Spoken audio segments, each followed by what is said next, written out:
Bonjour à vous tous, en plein milieu de semaine, semaine. J'espère que vous allez tous super bien.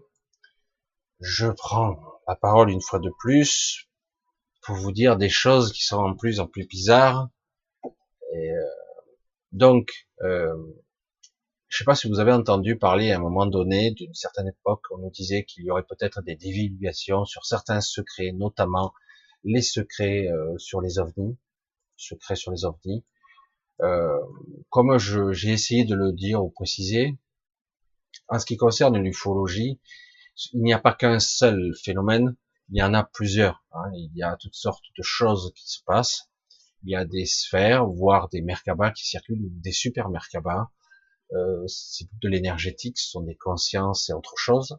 Et il y a les technologies qui sont, on va dire, bien souvent hybrides, bien souvent qui sont d'origine d'ici, mais c'est un peu simple de le dire comme ça.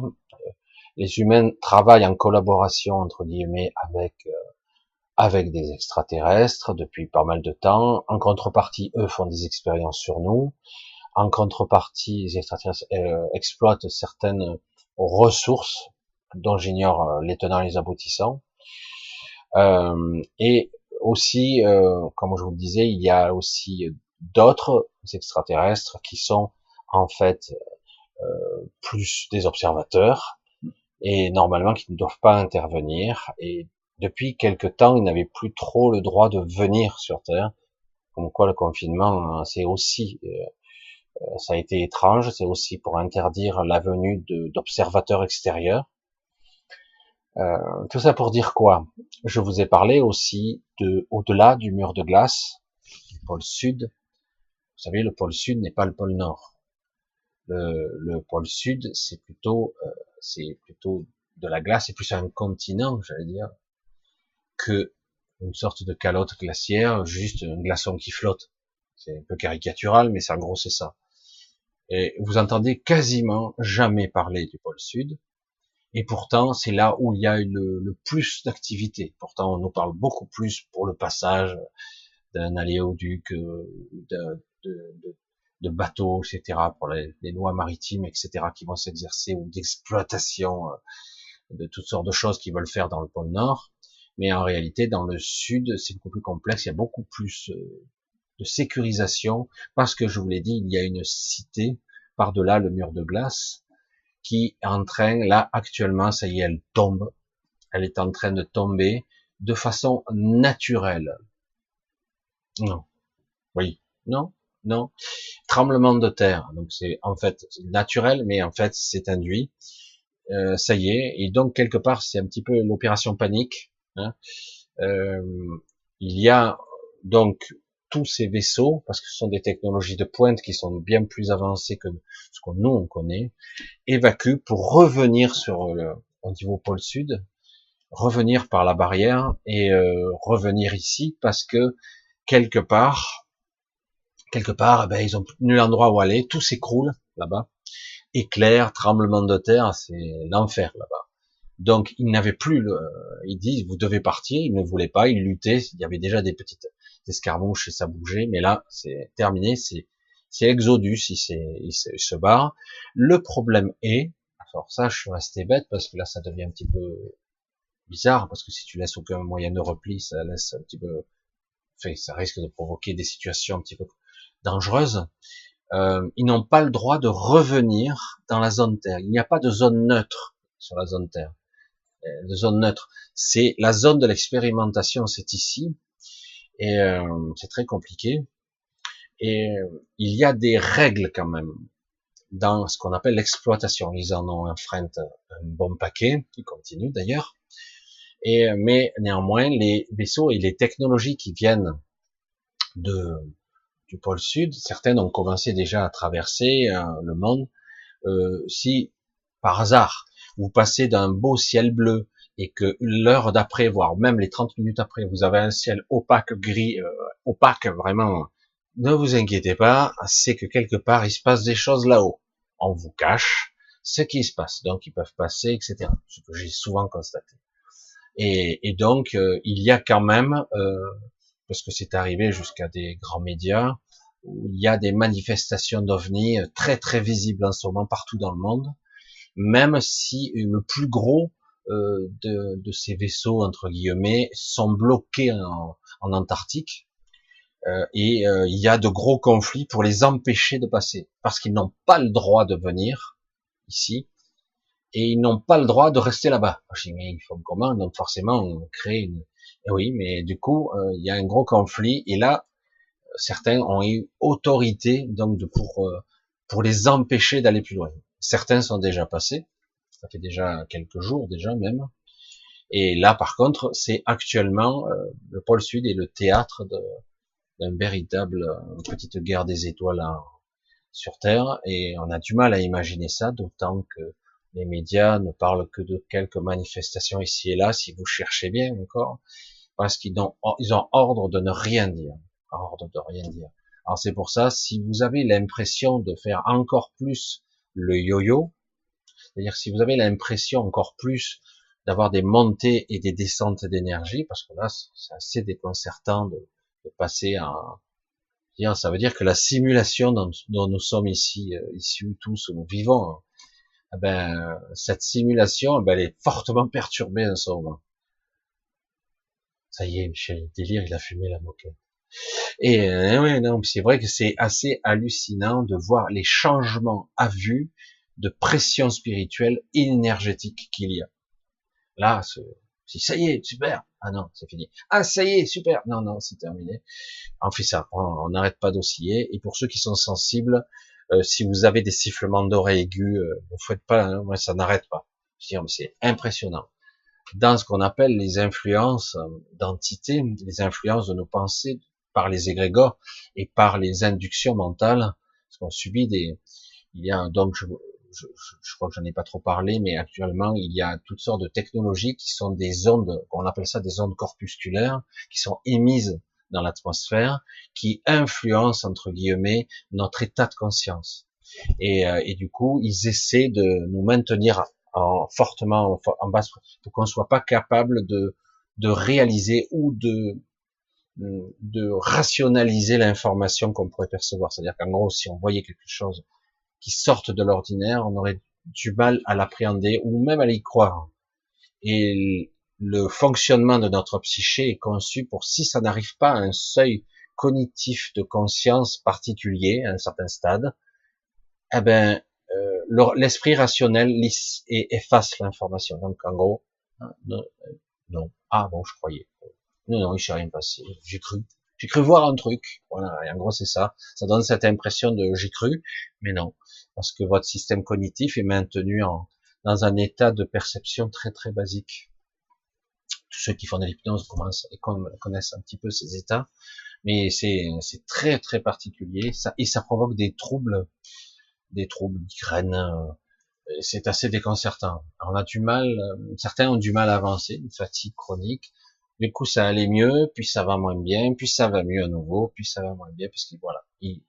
Aujourd'hui, il y a pas mal de choses qui se passent. Certains disent que ça va être la période de divulgation où on va commencer un petit peu à expliquer tout doucement à la population, parce que franchement, si vous dites ce genre de choses à la population, il va dire attends, ils me prennent pour des cons, hein, parce que c'est pas possible. On le saurait quand même depuis le temps. Ouais, comme les ovnis. Ah ben non, les ovnis, c'est un mythe, le folklore depuis le XXe siècle, c'est un mythe, quoi. Et oui, on le saurait s'il y avait des extraterrestres. Parce qu'il leur faudrait tellement de distance, c'est tellement difficile pour un extraterrestre de venir jusqu'ici. Et quel intérêt de voir notre civilisation. Il n'empêche que plus d'une centaine de civilisations, entre guillemets, nous observent depuis déjà très longtemps. Mais bon, c'est pas grave. Pour d'autres raisons d'ailleurs. Parce que ici, quelque part, ce lieu très spécifique, ce monde, n'a jamais été colonisé. Il n'y a jamais eu d'humanoïdes. C'est vraiment une colonie qui a été importée avec une sorte de ce qu'on peut appeler un vaisseau spatial, et c'est avec une délimitation qui est la zone glace. C'est la glace qui nous délimite, parce que bon, moins 80 degrés, c'est un petit peu délicat pour y aller. Et puis c'est quand même assez vaste, assez grand. Euh, c'est pour ça que c'est très complexe. Notre vision de la réalité est tellement distordue que au niveau cognitif, bien peu de gens pourraient croire. Évidemment, c'est trop énorme. Oh, bon, on saurait les satellites, les machins, les trucs, on saurait quoi? On saurait ce qu'on te dit. On te dit ce que tu veux. Voilà, on a des informations erronées, et tronquées, contrôlées, etc. Donc voilà, je voulais vous dire un petit peu tout ça, un petit peu tranquillement, qu'actuellement c'est beaucoup plus conflictuel que d'habitude. Il y en a déjà eu, mais là directement sur cette zone, c'est pour vous dire que bon, ben, en tout cas la cité, je crois que je sais plus comment elle s'appelait, je me rappelle jamais. Chaque fois je demande, j'oublie. Je crois qu'elle s'appelle Amnésia, Amné, ou enfin bref. Et donc bon, ben, je pense qu'il restera pratiquement plus rien très rapidement, si c'est pas déjà le cas. Et le problème, c'est que quelque part, tous ces gens devront, même s'ils sont pas tous abattus entre guillemets ou arrêtés, ils seront obligés de changer leur fusil d'épaule et de plan, puisque du coup, le plan était prévu avec cette cité hors zone. Alors que là, s'ils n'ont plus de solution de repli, il faut penser autrement, évidemment. D'autant qu'ils n'avaient pas le droit de développer des technologies qui auraient plusieurs siècles d'avance par rapport à nous, ce qu'on connaît. Parce que, contrairement à ce que vous croyez, les technologies qu'on a ne sont pas si avancées que ça. C'est vrai il y a un peu plus d'une centaine d'années, on a développé microprocesseurs, électronique, etc., miniaturisation, nanométrie, etc., etc. Mais depuis tout ce temps, c'est intéressant, mais néanmoins, depuis pas mal de décennies, on ne fait que perfectionner ce qui existe déjà. Il n'y a pas vraiment de création. On améliore les puissances de calcul, on réduit les puces, etc. Mais ce n'est que de l'amélioration. Il n'y a pas, depuis un petit moment, il n'y a plus de création de technologie réelle. Encore que c'est plus compliqué que ça, mais dans notre système. Mais alors qu'en réalité, depuis pratiquement un siècle, la technologie est très très évoluée, beaucoup plus avancée que ce qu'on a aujourd'hui. En ce qui concerne les technologies, les énergies et tout ce qui existe, en tout cas même au niveau génétique. Et c'est pour ça que c'est assez déconcertant de voir le décalage qu'il y a maintenant. Je pensais au début qu'on avait qu'une vingtaine ou une trentaine d'années d'avance, mais au vu que j'ai entreaperçu, je pense qu'on a plusieurs siècles de retard. Peut-être, probablement. C'est assez incroyable d'ailleurs. Mais oui, parce que leur but était qu'on évolue pas si vite. On nous leurre et on nous rend entre guillemets esclaves de technologie. Et paradoxalement, contrairement à ce qu'on pourrait croire, on évolue encore. C'est-à-dire que on devient paresseux par nature et par essence. Et en plus, on nous empoisonne le corps pour qu'on soit hébété mentalement, physiquement, atrophié, malade. Et ces technologies ne sont pas là pour nous aider. C'est pour ça qu'ils veulent le taré de service du grand chambardement, là, du reset. Et, euh, et lui, il veut vraiment qu'on soit lobotomisé devant la technologie, hein, et connecté à elle, même mieux, les machines. Lui, c'est un taré de service. De toute façon, ça ne fonctionnera pas. Et donc tout ça pour vous dire qu'actuellement, ça bouge pas mal. Et je sais pas la résultante, s'il y aura des divulgations partielles ou en partie ou pas. Je sais pas. Mais en tout cas, sachez que c'est très conflictuel en ce moment. C'est impressionnant. Je pensais pas que ça pèterait aussi vite. Je savais que déjà ça chauffait, qu'ils allaient être expulsés, en tout cas. C'était clair, mais là, ça s'est accéléré parce que visiblement, il s'est passé quelque chose. Allez, bon, je vais couper pour ce coup-ci. Je fais une toute petite vidéo aujourd'hui pour ça. Normalement, je vous la fais plus tard. J'avais envie de vous le dire pour voir un petit peu, mec, c'est quoi le délire encore avec Michel? Ben ouais, c'est complètement dingue. Et le pire, c'est que si très bientôt vous-même ou quelqu'un de votre entourage finit par voir des appareils, parce que Certains ont vu dans bien des endroits, je sais, aux États-Unis, à d'autres endroits en Russie, il y a des apparitions très spectaculaires, parce que parfois le système de camouflage des nuages ne fonctionne pas. Et certains vont se dire, mais putain, alors c'est vrai ce qu'il disait Michel. Et je pense que je suis pas, je sais pas tout, hein. Je sais pas tout. Donc c'est assez spectaculaire. Vous allez voir, on parle de divulgation, mais je suis un petit peu curieux de voir jusqu'où les divulgations iraient. Je pense que ça sera beaucoup plus discret qu'il n'y paraît, ou ils iront au compte-gouttes, j'en sais rien. Mais à la limite, je m'en fous, c'est pas mon problème. Euh, c'est même pas le vôtre, hein. Sachez toujours qui vous êtes, cherchez, continuez à progresser dans votre propre connexion à vous-même, à votre esprit, à ce que vous êtes. Essayez de vous recentrer vraiment, de vous repositionner. Ne vous éparpillez pas, parce que tout est fait pour, avec des sentiments ou des émotions un petit peu inquiétantes. Tout est fait pour qu'on s'éclate mentalement, cognitif. On a des incohérences, voire des défaillances, des absences, hein. Croyez-moi, je vois des gens qui ont des absences très fréquemment. Je le vois, les gens, ils croient qu'ils se sont arrêtés ou ils se sont assis sur un banc 10 minutes, mais en réalité, ils sont restés plus de 45 minutes. Et donc, ils ont une absence de plus d'une demi-heure sans problème, des fois. Et, euh, et c'est assez déconcertant à voir. J'espère qu'un jour, tout ça va se mettre en place pour qu'on ait la capacité, entre guillemets, de peu à peu être autonome et d'être capable de prendre le contrôle un petit peu de nos vies, de ce qui se passe, parce que être des pions manipulables à souhait, c'est fatigant, quoi. On est du bétail, des primates, hein, on m'a dit ça aussi, primates. Là. Moi, on m'a dit ça. Les primates, ici, de toute façon, au niveau cognitif, ah, j'ai dit, ouais, ok. J'ai dit, il y a des exceptions quand même. Et ils ont un mépris, mais ça explique aussi les élites, comment elles se comportent avec nous, parce que vraiment, malgré une apparence identique, ils se sentent tellement supérieurs. Ça me fait rire, parce que ça, sur un plan physique, c'est peut-être possible, mais sur un plan purement de ce que nous sommes, notre essence, pas du tout. Et même mieux, c'est l'inverse. Mais bon, voilà, je voulais pas faire trop long.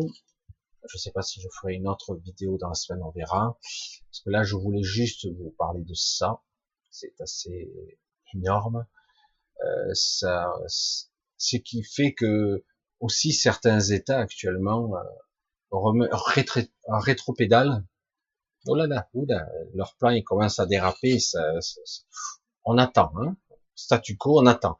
Avant, ça s'accélérait très vite parce que les Européens et surtout la France en tête, avec le Canada aussi, ils avancent vaille que vaille dans le processus d'asservissement, d'avilissement de l'humanité, du contrôle total, voire même de la manipulation à échelle planétaire.